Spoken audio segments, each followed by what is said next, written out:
Oh, he was more drugged up than we knew previously? Apparently. I think we knew.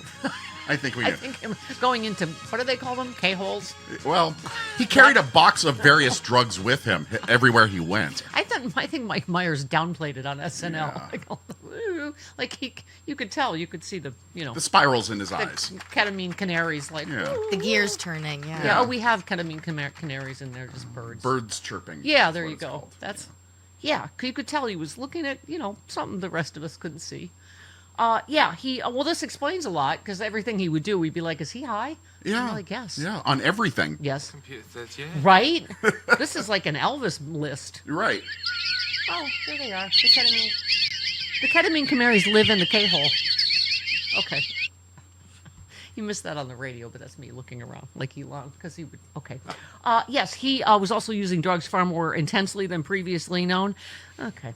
His drug consumption went well beyond occasional use. He told people he was taking so much ketamine it was affecting his bladder. Oh, it's one of those gotta go pee commercials with the old man in the rowboat. He had to pee a lot. So Trump has a poopy diaper, as we know, as Noel Castle has told us. So that must have been a pungent. He has a pee-pee. Yeah. Oval Office. Aren't they having another meeting today before he leaves, I think? They're having like a goodbye press conference. He's got a poopy diaper, and Elon's got an urgent diaper. need to go. He's got a pee-pee diaper. They could both be in diapers. They're number 1 and number 2. Oh, my God. He also took ecstasy and psychedelic mushrooms and reportedly Adderall. So that's what that all's going on in there. Oh, who isn't on Adderall? Destroyed our entire government in, record time. Yeah. Pardon me? Everybody's on Adderall. Are they? I'm not. They give it It's out. pretty common, yeah. It's common. Yeah. Oh, I'm not. I don't. Okay. Can I just say, I think Jimmy Kimmel said this, but doesn't this administration make us all feel like we're on mushrooms? We're just like, I didn't. Some things I read, Chris, I really do try to fact check, and the thing about the ostrich, I was like, that's not true. Is someone f***ing with me? Ostriches? Did I miss this? Oh no, I printed it for you, but no, because first when I read it, I was like, oh, that's just a joke, and then no, hang on, hold please, let me find them. Sorry, there's a lot of things. Sometimes with that, I'm just hitting copy and paste, and I don't actually read what. Right. Because I saw it everywhere. I was like, oh, am I on mushroom? Am I on acid? I've never taken any drug, but is this what acid feels like? What's the story? Janzu first read it about it, and I saw it a bunch of other places. Let me get this straight. HHS has canceled its contract with Moderna for development of an avian flu vaccine.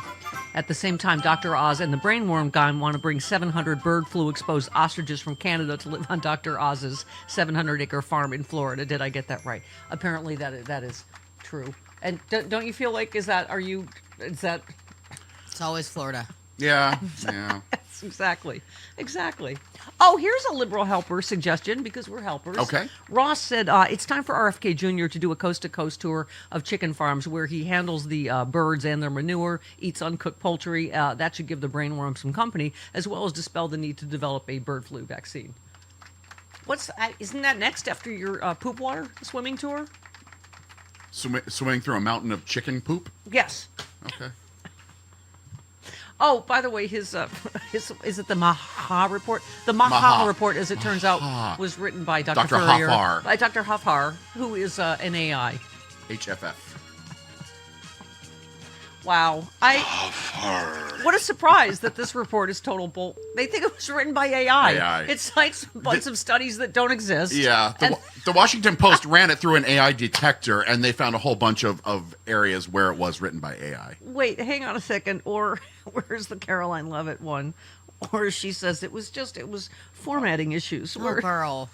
Right? No one's believing Hey, girl. that. Okay. Yeah. Oh, six. Yeah, Yes, here we go. Yeah. We have complete confidence in Secretary Kennedy and Do his you? team at HHS. I understand there were some formatting issues with the Maha report that are being addressed, and the report will be updated, but it does not negate the substance of the report, which, as you know, is one of the most transformative health reports that has ever been released by the federal government. Wow. And is backed on good science that has never been recognized by the federal government. Really? Yes, that science has never been recognized because it is based on reports. Right. And that just tells me the White House puts stuff out there without proofreading it or anything. Oh, yeah. Yeah. Oh, yeah. I mean, Yes, several experts have said well, first of all, the report has been widely panned for pushing dubious science, citing studies that don't exist and being riddled with errors. Yes, what do you call it? The authors relied on AI, according to experts. Yes. Telltale signs of AI usage in the report included repetition, wholesale invention of studies, and authors in its citations. That many were written by George Glass, and there's a lot of And repetition. Dr. Furrier. You know what I hate the most is repetition. Don't you hate? Do you hate repetition? Yeah, I don't. Do you know? I think I almost hate that the most. Okay. Repetition. What do you hate the most? Repetition. Bella enjoys our little vaudeville skit. Oh, the old people are so cute when they think they're funny. Yeah, we're like Laurel and Hardy. Yeah. So this is. Somebody said, can you imagine if any pro-vaccine group put out they would have, right? They would have burned the country to the ground. Absolutely. If we did some flimsy piece of like AI that. garbage. Yeah. Right. Thank you. Thank you. Joe Walsh, our buddy, our pal, former Republican. I just think it's so interesting coming from a former Republican congressman who we probably didn't agree with, Chris, on anything. Right. One of those deficit hawks, fiscal conservatives, blah, blah, blah. Even he said it. So after 4 months, what did Doge accomplish? Countless lives at home and abroad shattered and destroyed, along with increased disease, starvation, death around the world. Oh, and absolutely zero impact on the debt and government spending. Zero impact. Well done, Elon Musk. Thank you. We just have to, because there's going to be this other bull press conference today with, poopy diapers and pee-pee diaper. Yep. Let's take that show on the road. It'd be better on the road where there's air. They're not in an enclosed space of any kind. Right. Yeah, he will exit the government Friday, but not really, because as Trump said, he will always be with us, helping all the way. Yep. Much like Misty is still with the other two eaglets, Well, in a spiritual sense. Musk's presence gradually wore on several administration officials, including Treasury Secretary Scott Bessent, who reportedly told Musk, during... he joins the rest of us in the free... Actually, around the planet. right. In saying, Elon Musk. Brian Kilmeade said he'll be back. Okay. Yeah. All right. Well, what Brian Kilmeade We said. heard that from Governor Schwarzenegger. I'll be back. Terminate the deficit. Hasta la vista, the good Davis. But Brian Kilmeade also knows that the tide will be back, too. Right. Well, his wife has to explain it to him anew every morning. Brian Kilmeade's a little special. Mm-hmm. And We speculate that every time it gets light out, he doesn't understand what happens to the sun, and his wife has to explain it every day. every day. Yeah. Uh-huh. That it's back. And, the tide goes out. Ooh, He's like, oh, it's where'd it back. go? Oh, the sun. Ooh, it's back. All right. Oh, I'm sorry. I love us. I was taking a little nap because it's Friday. Oh. All right. Hey, Young Blood. It's. What? I'm gonna call her Young Blood. Sure. All right. Hey. Really?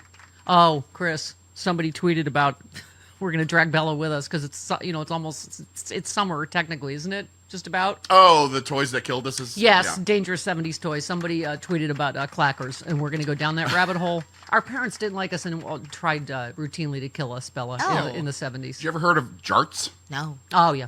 I buried one in my head because I forgot you're supposed to let go. They're giant darts with Yeah. like a sharp, pointy Yeah. end that you throw to Yeah. like get into a circle on the other Right. side of the lawn. Yeah. It ended up killing a whole bunch of kids. Yeah. So, well, and- if you and were pets a little and- spaz like me, I forgot to Yeah. let go one time, and I embedded it in the top of my head because I was like, mate. Yeah, they took Man. those off the market. I would hope so. Yeah, Yeah, I think we had- you can find some with like Oh, a little what's the weighted thing we love? ball at the end. The clackers were Yeah. those were that was somebody's waiting to lose an eye. They're like two balls, Bella, like but they On were strings. hard balls on the end of strings, and you went like they were Oh like my nunchucks. God. Yeah, they're like here, go outside and play with your nunchucks. Yeah. Oh, and then our other Jesus. favorite is the creepy crawlers. They would give you it was like a thing that heated to 11 billion degrees that you would pour toxic fluid into to make to bake it into like a yeah rubber thing. like rubber, centipedes and things, Yeah. rubber bugs. Yeah, but you had an opportunity to burn yourself to death Right. and also to ingest the toxic chemicals. Jesus. Like I don't think I survived. don't think I Yeah. really needed. I don't even think I needed braces. I think my parents just didn't like me. They just like it's time to get your braces tightened. Oh. Oh, hey there, it's Stephanie Miller. If you're like me and you love sharp political insight, pointy, you like it pointy and sharp, bold opinions, and a touch of humor to make sense of these crazy times, have I got some fantastic news for you. The Political Voices Network is now on Substack. This is your new go-to for the best in independent media. We're talking about my show streaming daily with episodes on demand, the fearless of journalism of Brian Karem, the brilliant side-splitting satire of John Fugelsang, the unrelenting working class advocacy of Rick Smith, and so much more. Here's the best part. Subscribing is so easy. You can join for free or go to the extra mile. Support these incredible independent voices by signing up for a full subscription starting at just $8. You'll get access to exclusive content, behind-the-scenes insights, and a chance to directly fuel fearless, unfiltered media. So what are you waiting for? Head on over to politicalvoicesnetwork.com. Hit that subscribe button and become part of the movement keeping truth alive in an era of corporate media overload. Every subscription helps, especially yours. One more time, that is politicalvoicesnetwork.com. Sign up now. Do it.